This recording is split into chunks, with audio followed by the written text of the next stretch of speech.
Di sini saya akan menjelaskan tentang mengelola sumber daya manusia dan membangun profesionalisme.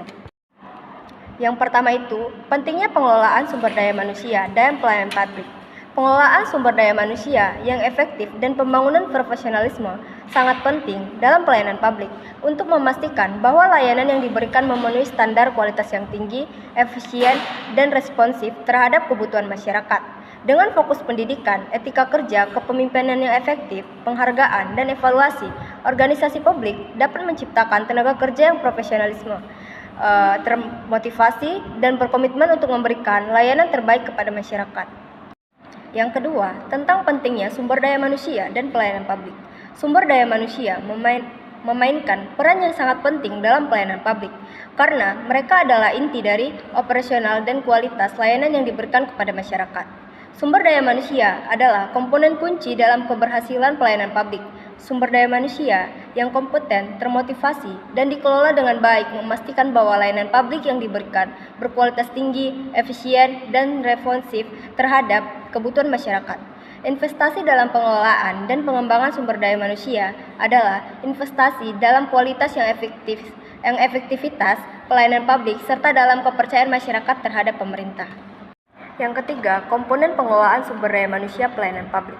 Komponen pengelolaan sumber daya manusia pelayanan publik terbagi menjadi beberapa. Yang pertama itu, perencanaan sumber daya manusia, meliputi analisis kebutuhan sumber daya manusia, perencanaan rekrutmen, dan pengembangan karir.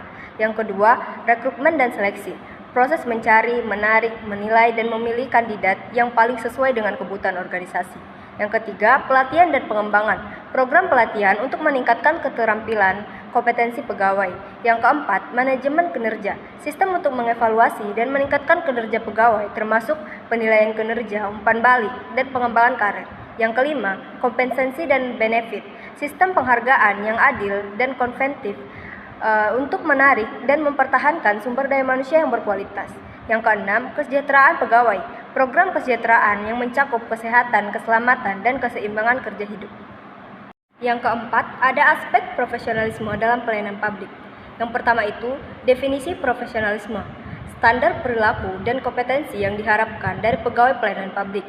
Yang kedua, standar etika dan integritas, kode etik yang harus diikuti oleh pegawai untuk memastikan transparansi, akuntabilitas, dan integritas dalam pelayanan. Yang ketiga, komitmen terhadap kualitas, dedikasi untuk memberikan pelayanan terbaik kepada masyarakat dengan sikap yang profesionalisme.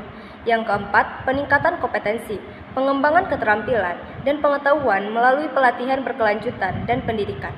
Yang kelima, kepemimpinan dan manajemen, gaya kepemimpinan yang mendukung pengembangan profesionalisme dan memotivasi pegawai. Baik, dari materi yang sudah saya sampaikan, kesimpulannya adalah tentang mengelola sumber daya pelayanan publik dan membangun profesionalisme. Mengelola sumber daya pelayanan publik dan membangun profesionalisme merupakan komponen kunci dan memastikan layanan yang efektif, efisien, dan berkualitas tinggi bagi masyarakat. Pengelolaan sumber daya manusia yang efektif dan pembangunan profesionalisme adalah investasi jangka panjang yang membawa manfaat besar bagi kualitas layanan publik dan kepercayaan masyarakat. Negara dan organisasi yang berhasil dalam hal ini menunjukkan bahwa pendekatan holistik yang mencakup rekrutmen, pelatihan, pengembangan kepemimpinan, kesejahteraan pegawai, dan evaluasi kinerja dapat menciptakan tenaga kerja yang kompeten, termotivasi, dan profesional. Hasilnya adalah layanan publik yang lebih baik, lebih efisien, dan lebih responsif terhadap kebutuhan masyarakat yang ada di gilirkannya, meningkatkan kepercayaan dan kepuasan publik terhadap pemerintah dan institusi publik.